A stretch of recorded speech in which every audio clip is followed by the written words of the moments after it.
It is just me, Nathan Smith, here to try and drop some knowledge bombs on you about dieting and what you should program into MyFitnessPal if you're tracking your calories using MyFitnessPal. So what I want to do is just talk with you about calories and what calories actually are, so you know why it's important to get things like a high protein intake in. So I'll just jump straight into things. Calories, as you will know if you watch the previous videos of this, calories are, in the most basic form, is a form of energy. You need calories for your body to get around all your daily tasks. When you see all food has energy values, which is why on the back of packets it says this food contains X amount of calories. You get some foods out there that are really, really energy dense. They tend to be the ones that aren't very good for us. They're very, very energy dense, which is why they can tend to make us gain weight easily. Things like chocolate and cheese and whole milk. Then you get things out there with lower calories. That just means they have less energy inside them, so you can eat more of them, generally speaking. So anyway, before I start rabbiting on too much there about that, all calories are made of things that create them. The same way that you're a human, but you're not just a human. You're a skeleton. You're organs. You are bones, cells, all these kind of things. A calorie is made up of things too. A calorie is made up of protein, carbohydrates, and fats. These are our three food groups, and they make every single food that you see. So, an example of a protein-based food is chicken. An example of a carbohydrate-based food is potatoes. An example of a fat-based food is olive oil. And then an example of a meal that contains basically all three would be steak and rice. So all calories are made of protein, carbohydrates, and fats. And you know that you need a certain amount of calories in order to lose weight. You need to burn more calories than what you consume in order to lose body fat. You need to eat more calories than what you are burning to gain weight. And you need to eat as many calories as you are burning to maintain weight. So when you are dialing down your calories, and let's say most people choose for about 1,500 calories when they first start dieting down, you need to know how much of this do you need to get in, because it's all important. It's all important, at least to a degree. The most important one and the main one you should worry about by a mile is this guy, protein. Protein is to your body what a mechanic is to a car. It repairs the body if any damage is done to it. If you want to change the aesthetics of your car, if you want to add a spoiler on the back because you've decided you're a crazy racer, mechanic will come and sort that out. So protein is the mechanic. He builds the car, he builds your body. Everything on your body is made from protein. Your hair, your eyes, your skin, your nails, everything is made of protein. Especially your muscles. Whee!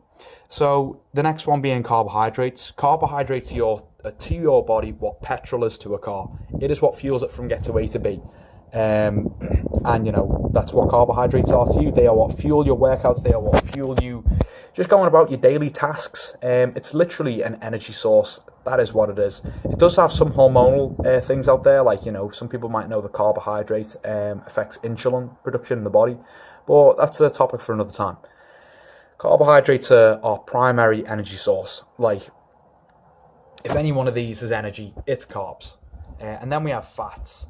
Fats are also an energy source. You've got your body fat as well. But fats are mainly responsible on your body for things like hormonal processes, things that you wouldn't really take for granted. It's responsible for various hormonal processes. It's responsible for your body being able to absorb vitamins like D and K in the first place. It is to your body what changing the oil is to your car. You never ever think that it's got you're ever going to need it, and then one day you just do, and you barely ever think about it otherwise. Most people just obsess over protein and carbohydrates and never think about what fats do. But we'll just say, for long story short, fat do all the things for your body that you might take for granted. Hormonal processes, transporting various vitamins and so forth. So we need minimum amounts of these certain things, and protein, the minimum amount that we need of that is, according to studies, is anything between 0.8 to 0.8 up to 2.2 grams of protein per pound of lean body mass, which is your body mass without any fat content. If you ever really want to work that out, you can get your body fat done on our scales, and you can minus your body fat percentage from your total weight, and that'll tell you what your lean body mass is. However, no one ever goes to this high. Like 2.2 grams of protein per pound of lean body mass is a really high amount of protein. Most people go between like 0.8 to 1.5. So let's say like most women in our inner circle are going to have a lean body mass of between about 100 to 150 pound, which is why we recommend that you eat between 100 to 150 grams of protein per day. It is a perfectly suitable amount of protein for all the people in our inner circle and what level it is that they're at right now. And basically you need that protein amount in order to be able to build your muscle mass in the first place. So if you want to build lean tissue, which is what's going to help get a curvier look to your appearance, you need a high protein content for that. Otherwise, it's just kind of impossible. If you're not eating enough protein in order to be able to build lean muscle in the first place, how do you ever expect to get it? You can't just eat whatever you like and things will just happen. Magic will just happen. You need to eat. You need to give the builder its tools, don't you? So I'll leave that one there before I come out with any other crazy comments. Carbohydrates and fats are the ones that are more interchangeable with each other. You see, carbohydrates are an energy source, and that's just what they are. But when you're not eating enough fuel, which is what you're doing when you're dieting for fat loss, you're not eating enough fuel for your body. It's in a deficit, and that's why it goes to your body fat. Yeah, when you're not eating enough fuel, your body can convert your existing body fat into a form of carbohydrates. Like when you eat carbohydrates, they convert to something in your body called glucose. It's basically the sugar of your body. It converts to something called glucose, and they're stored in an energy bank as something called glycogen. They're ready to go whenever it is that you do exercise. But when you've used up the glucose inside your body naturally, your body has to replenish it from somewhere. It's going to replenish it from the carbohydrates that you eat, but it's also going to replenish it by using the fat sources on your body, which is why your body fat is reduced. Because of that reason, these are like a lot more interchangeable when you're dieting down for fat loss. It's best to try and have majoritively carbohydrates if you're mainly concerned with performance. But they're relatively interchangeable. Like I wouldn't worry too much about the amounts that you get in of each. Personally, for me right now, I'm dieting down on about 200 grams of protein per day. And although I do try and get a steady amount of carbohydrates in each day, I won't cry too much if I just eat some fat-dominant foods instead. Like if I have like an avocado salad, compared to having like rice or something like that. So, when you're programming all these amounts on MyFitnessPal, look at all these scary numbers. How do you make sure that you're going to get this amount of protein in your body? Well, if you're dieting on 1,500 calories a day, here's the ratios that you want to be looking to work with. You're looking to be working on a 40% protein, 40% carbs, 20% fat split. Now, as we wrote down there before, a gram of protein has 4 calories, a gram of carbs has 9 calories, a gram of fat has 9 calories.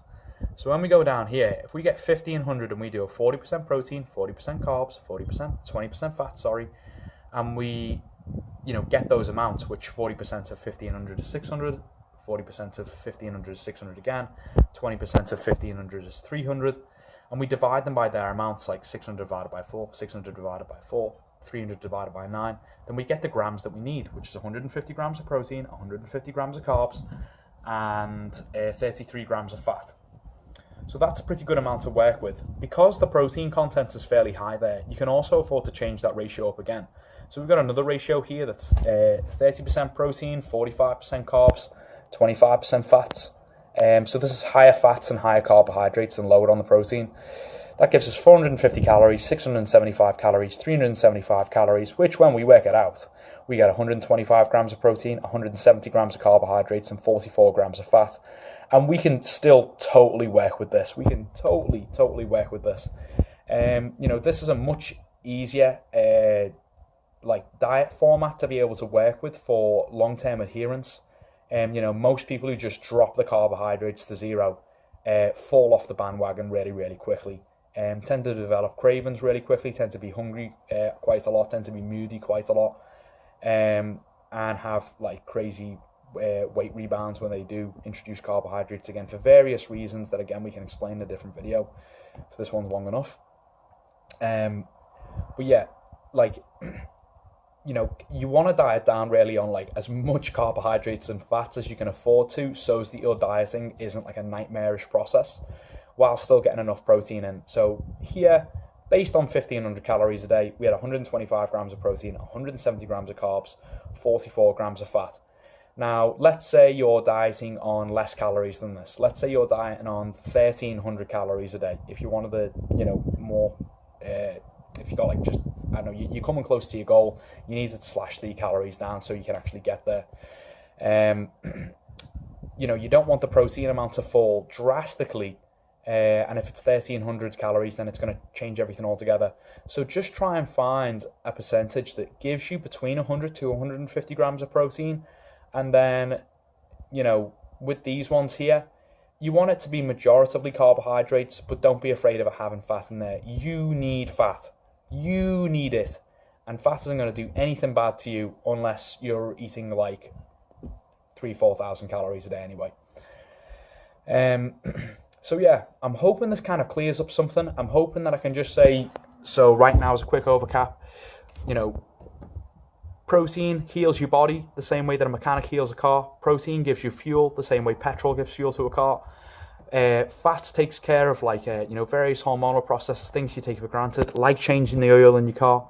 If you're dieting down on a certain amount of calories, let's say 1,500, just make sure that you've got enough protein in, between 100 to 150 gram, and then let these things here, you know, customize these a little bit more suited to your own goals. Suited to your own tastes. You might be someone out there who really, really likes red meat, and could easily afford to increase that fat intake and lower the carbohydrate intake. Like some people out there love red meat and hate having huge amounts of carbohydrates in. So if you're like a red meat and a rice lover, then you might do better lowering the carbs and increasing the fats.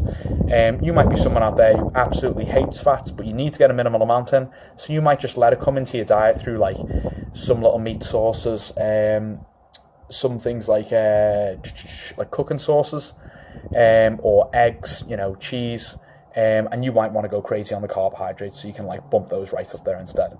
So yeah, there's many different ways to go about this, girls. Just make sure the protein content is high, and everything else will fall into place.